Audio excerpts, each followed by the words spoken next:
अब बताओ समुद्र मंथन की कथा क्या सिखाती है। कथा सुन ली लेकिन हमने सीखा नहीं, तो सुनने का मतलब क्या हुआ। आओ सीखते हैं। समुद्र मंथन की कथा ये सिखाती है कि जब भी मंथन होगा पहले क्या निकलेगा, जहर निकलेगा, और आखिरी में क्या निकलेगा, अमृत। इसका मतलब है कोई भी आप काम करोगे, बिजनेस करोगे, व्यापार करोगे, कोई भी काम करोगे तो सबसे पहले असफलता का जहर निकलेगा। और असफलता का जहर निकले तो घबराना मत, कार्य करते रहना, संयमी बनना, काम करते रहना। यदि आज असफलता का जहर है तो कल सफलता का अमृत भी आएगा। लोग घबरा इसलिए जाते हैं कि जहर आ गया मतलब असफलता आई, अरे प्रयास नहीं करेंगे, कोई बात नहीं, आज हम असफल हुए कल सफल होंगे। तो ये समुद्र मंथन की कथा ये सिखाती है कि जीवन में कभी असफल होने के बाद भी परेशान होने की जरूरत नहीं, सफलता का प्रयास निरंतर करना है। हाँ या ना। इसलिए शुरू में अमृत नहीं जहर ही निकलेगा। आप कोई भी शुभ काम करो पहले असफलता आएगी, काम बिगड़ेगा, और काम बिगड़ेगा तो आप डर जाते हो, काम बिगड़ गया, कोई बात नहीं, आज बिगड़ा है, आप प्रयास करते तो कुछ लोग हार जाते, नहीं नहीं नहीं अब दोबारा प्रयास नहीं करेंगे। दोबारा प्रयास नहीं करोगे तो जहर ही हाथ लगेगा। अमृत तक पहुंचना है तो दोबारा, तिबारा, 4 बार, 10 बार प्रयास करते रहो। समुद्र मंथन होता रहा, होता रहा, होता रहा, होता रहा, अमृत निकला। अमृत दैत्यों ने छीन लिया, तब भगवान ने मोहिनी अवतार लिया, देवताओं को अमृत पिलाया। बोलिए मोहिनी भगवान की। अब भगवान धनवंतरी, भगवान कच्छप, भगवान मोहिनी अवतार, ये 3 अवतार समुद्र मंथन के बाद ही, समुद्र मंथन के इस प्रसंग में ही 3 अवतार का पावन दर्शन हुआ। इसके बाद दैत्यों को पता चला कि हमें तो अमृत पिलाया नहीं, तो गुरु जी से संजीवनी विद्या पा करके और सब दैत्यों ने आक्रमण कर दिया, देवताओं को श्रीहीन कर दिया। देवता भागे और दैत्यों ने, राजा बलि ने कब्जा कर लिया इंद्रासन पर। सोचिए अमृत पीने वाले देवताओं को भी दैत्यों ने खदेड़ दिया। क्यों? क्योंकि गुरु की कृपा है। गुरु की कृपा से दैत्य बलवान हो गए और खदेड़ बाहर किया। तब भगवान की शरण में देवता गए, प्रभु क्या करें। तब भगवान ने कहा चिंता ना करो, राजा बलि 99 यज्ञ पूरे कर रहे हैं, 100वां हो जाएगा, राजा बलि इंद्र हो जाएंगे। तब भगवान ने कृपा की और राजा बलि के यज्ञ को रोकने के लिए भगवान अवतार धारण करते हैं, वामन अवतार।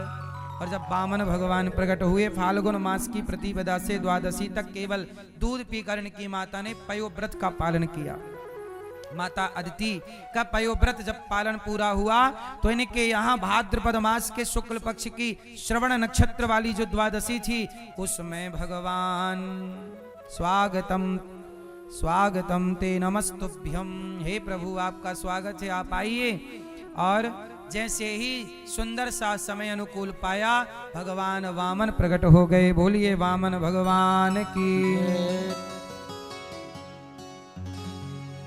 अब वामन भगवान प्रकट हुए, सबसे भिक्षा लेकर के माँ को समर्पित कर दी, गुरु जी को समर्पित कर दी। गुरु जी ने कहा कि नहीं, ये नहीं, हमें त्रैलोक्य की भिक्षा चाहिए।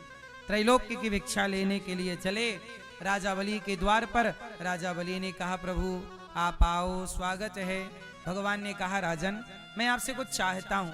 वामन भगवान ने आए हैं दर्शन करने, राजा बलि ने कहा प्रभु आप आए, हमारा यज्ञ पूरा कर दिया, आपको हमारा कुछ मन कर रहा देने का, क्या दे दूं। वामन भगवान ने कहा वैसे तो हमारे पास सब कुछ है, आप देना चाहते हैं तो 3 पग भूमि का दान कर दीजिए। राजा बलि हंसने लगे, बोले 3 पग क्यों, आप ऐसा करो कि 100-200 एकड़ ले लो, आप 20 गांव ले लो, हमसे चलो। नहीं नहीं नहीं, 20-25 गांव नहीं चाहिए, देना हो 3 पग भूमि दो, और 3 पग वो भी मैं अपने पैर से नापूंगा, संकल्प करो। शुक्राचार्य जी ध्यान से देखे कि भाई ये वामन है कि 53 है। ध्यान से देखा, बुलाया, ये चेला यहाँ आओ, ये वामन नहीं है, ये विष्णु है, छलने के लिए आया है, ये छल लेगा और सब कुछ बर्बाद हो जाओगे। राजा बलि बोले गुरुदेव जिस परमात्मा के द्वारे दुनिया हाथ पसारे खड़ी है, यदि वो आज परमात्मा मेरे द्वारे पे आया है तो मैं दे करके बड़ा ही बनना चाहूंगा, ना दे करके क्या पाऊंगा, इसलिए मुझे देने दीजिए। गुरु जी की आज्ञा का उल्लंघन कर दिया। हाँ, जो आज्ञा ईश्वर से दूर करे, वो आज्ञा गुरु की भी हो तो वो आज्ञा नहीं माननी चाहिए। चाहे वो आज्ञा गुरु की ही क्यों ना हो। राजा बलि ने गुरु जी की आज्ञा नहीं मानी, श्रीहीन होने का शाप गुरु जी ने दे दिया। राजा बलि ने 3 पग भूमि का संकल्प लिया। भगवान ने संकल्प छोड़ा, पहले शरीर को विशाल किया। पहले पग में अतल वितल सुतल तलातल रसातल महातल पाताल को नापा। दूसरे पग में भगवान ने अपना पांव सत्यलोक ब्रह्मलोक तक पहुंचाया। तो ब्रह्मा जी ने जल्दी से भगवान के पांव का अंगूठा धुल करके और कमंडल में जल भर लिया। तो भगवान वामन के चरणों को धुल करके ब्रह्मा जी ने जो जल कमंडल में भरा, वही जल भगीरथ के तपस्या करने पर जो जल छोड़ा, वही जल बाद में गंगा मैया कहलाई। ये भगवान के चरणोदक हैं, चरणामृत है। तो ये वामन भगवान से गंगा जी के अवतरण की कथा जुड़ी है। तो वामन भगवान ने तीसरा पग राजा बलि को कहाँ रखें, अब उसे बांधा। भगवान ने राजा बलि के धैर्य की परीक्षा ली, उसे खूब भगवान ने डांटा, बांध दिया, बांध के पटक दिया, पिटाई भी कराई। चलो 3 पग भूमि देने का बोला था, तुमने 2 ही पग दी, तीसरा कहाँ है। राजा बलि बोले, प्रभु ये बताओ धन बड़ा कि धन का मालिक, स्वामी। भगवान बोले स्वामी बड़ा है। तो प्रभु आपने मेरा धन नापा है, चलिए तीसरा पग मेरे मस्तक पर रख लीजिए। चरणों को झुका, सिर को झुका लिया राजा बलि ने अपना मस्तक, और भगवान ने तीसरा पग राजा बलि के मस्तक पर धारण कर लिया। बोलिए वामन भगवान की। राजा बलि पर वामन भगवान ने खूब खूब कृपा की। वामन भगवान बोले, राजन मैं तुम्हें छलने आया, तुमने तो मुझे ही छल लिया, क्या करें। अब तुम्हें इच्छा थी ना इंद्र बनने की, भगवान अपने भक्त की इच्छा को रहने नहीं देते। अर्थात उनकी कोई भी इच्छा होगी भक्त की तो भगवान उसे पूरा जरूर करते हैं, ऐसे अधूरी नहीं छोड़ते। भगवान ने कहा, राजन तुम्हारी राजा इंद्र बनने की इच्छा थी, अभी हम पाताल का राजा बना रहे हैं आपको, आगामी मनवंतर में इंद्र आपको बनाएंगे पाताल का राजा। अब बताओ तुम्हें क्या चाहिए। राजा बलि बोले, प्रभु मैं चाहता हूं कि आप इतना सुंदर रूप बनाकर आए हैं, आपका ये पावन सा दर्शन मैं करता रहूं, बस यही चाहता हूं, आप मेरे आते जाते मैं आपको देखूं। भगवान बोले, अच्छा चलो मैं तुम्हारा द्वारपाल बन जाता हूं। जगत के पालनहार भगवान बिक गए। किसने खरीद लिया? राजा बलि के समर्पण और प्रेम ने खरीद लिया, द्वारपाल बन गए। लक्ष्मी जी को पता लगा भगवान नहीं आए, नारद जी ने कहा उन्होंने जॉब ढूंढ ली है अपनी, अब आपको पैसे भेज दिया करेंगे टाइम टू टाइम, काम कर रहे हैं। लक्ष्मी जी बोली, कहाँ? बोले वामन भगवान गए थे और वो वहाँ द्वारपाल बन के खड़े हो गए। तब लक्ष्मी जी गईं और राजा बलि के द्वार पर बोली कि आज रक्षाबंधन है, मेरा कोई भाई होता तो राखी बांधती। राजा बलि ने कहा मुझे बांध दो। लक्ष्मी जी ने राखी बांधी। राजा बलि ने कहा बहन तुम्हें क्या चाहिए? लक्ष्मी जी ने कहा भैया ये जो तुम्हारा द्वारपाल है ये हमारे पति हैं, ये लौटा दो। भगवान राजा बलि बोले अच्छा।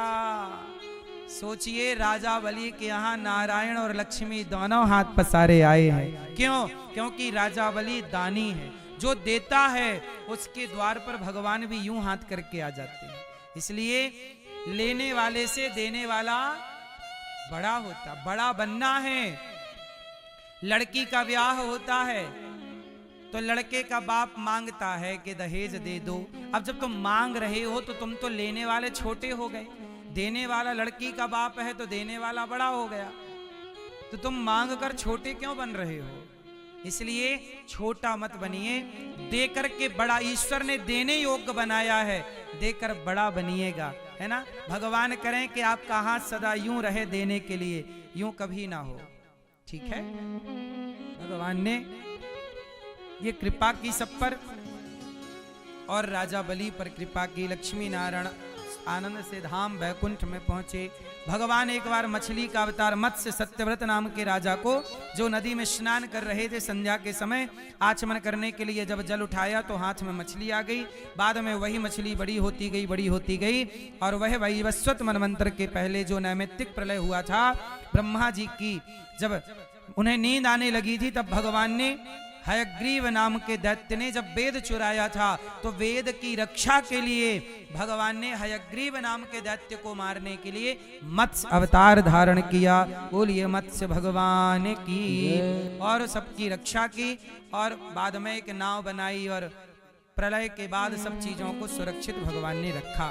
जैसे संतों ने वेद सुरक्षित रखे, ऐसे भगवान संतों ने वेद सुरक्षित। मुझे लगता है इस कली काल में भी ऐसे संत प्रकट होते हैं और वेदों को भगवान ही संत के रूप में सुरक्षित रखते हैं। आज ये जो स्रोत मुनि आश्रम है, यहाँ वेद सुरक्षित हैं। यदि यहाँ वेद सुरक्षित हैं तो मुझे लगता है ये स्रोत मुनि आश्रम में जो ये भूमि है और जो यहाँ संत हैं, इन संतों के रूप में साक्षात भगवान ने आकर के पूज्य स्वामी जी के रूप में वेदों की रक्षा की। क्योंकि भगवान मछली बन करके भी वेदों की रक्षा ही करते हैं।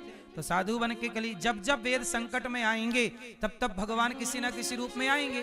तो चाहे स्वामी जी के रूप में आ जाए, संतों के रूप में आए, और ये स्थान का निर्माण भगवान अपनी प्रेरणा से कर देते हैं कार्य, और वो निरंतर चलता रहता है। तो ऐसा दिव्य पावन संतों का चरित्र है।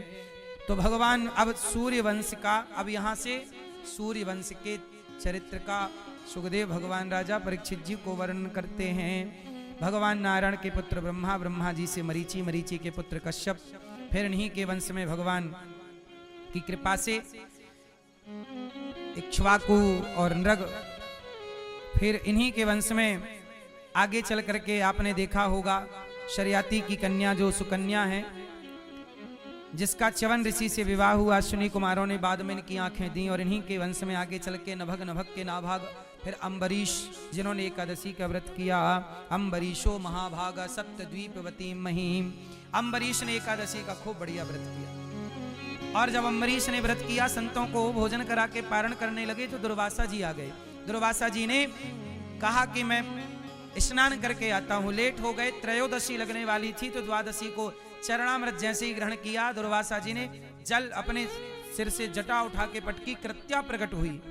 और जब कृत्या प्रकट हुई तो भगवान सुदर्शन ने अपना चक्र नियुक्त कर रखा था। भगवान नारायण ने चक्र को, सुदर्शन भगवान को, कृत्या को काटी, दुर्वासा जी को पीछे दौड़ाया। दुर्वासा जी भागे भागे सबकी रक्षा के लिए गए, सबसे पुकारा रक्षा करिए। तब भगवान ने कहा कि हे दुर्वासा जी, आपने हमारा बिगाड़ा होता तो हम जरूर आपकी रक्षा करते। अहम भक्त पराधीना यस्वतंत्र वद्वजा। इसलिए आपने हमारा कुछ बिगाड़ा होता तो हम जरूर आपको क्षमा करते, परंतु ये दारा गार पुत्राप्तान प्राणान वित्तमिमं परम हित्वा माम शरणं याता कथम त्यांस्तक्तुमुत्सहे। हे ये दारागार पुत्राप्तान प्राणान वित्तमिमं परम हित्वा माम शरणं याता कथम तांस्तक्तुमुत्सहे। भगवान ने कहा कि जिन भक्तों ने हमारे लिए अपनी पत्नी, अपना परिवार का त्याग कर दिया है, हे दुर्वासा जी, ऐसे भक्तों के लिए मैं कुछ त्याग, उन भक्तों को नहीं छोड़ सकता जिन्होंने सब कुछ मेरे लिए त्यागा है। इसलिए आपको उसी से माफी मांगनी पड़ेगी। जब जाके चरणों में गिरे दुर्वासा जी तो क्षमा किया गया। भगवान ने सुदर्शन, अम्बरीश जी ने सुदर्शन भगवान से प्रार्थना की और सुदर्शन भगवान ने माफ कर दिया। इससे ये अर्थ नहीं है कि कोई दुर्वासा जी कम है, नहीं। इससे भगवान इस लीला से ये बताना चाहे कि यदि मेरे भक्त का कोई अपमान करेगा तो वो कितना बड़ा क्यों ना हो, मैं उसे छोड़ूंगा नहीं। इसलिए भगवान को लात मारने वाले को भगवान ने छोड़ दिया। भगवान को लात मारा भृगु ऋषि ने। जब भृगु ऋषि ने लात मारी तो चरण पकड़ के सहलाते हुए भगवान बोले कि आपके चरणों में चोट तो नहीं आई? भगवान कहते हैं मुझे लात मारोगे सह लूंगा, पर मेरे भक्त को लात, विभीषण को लात रावण ने मारा, सर्वनाश कर दिया। भगवान कहते हैं अहम भक्त पराधीन, मुझे लात मारोगे सह लूंगा, पर मेरे भक्त का अपमान तिरस्कार करोगे मैं नहीं सहूंगा। इसलिए भक्त के अपराध से डरा करिए।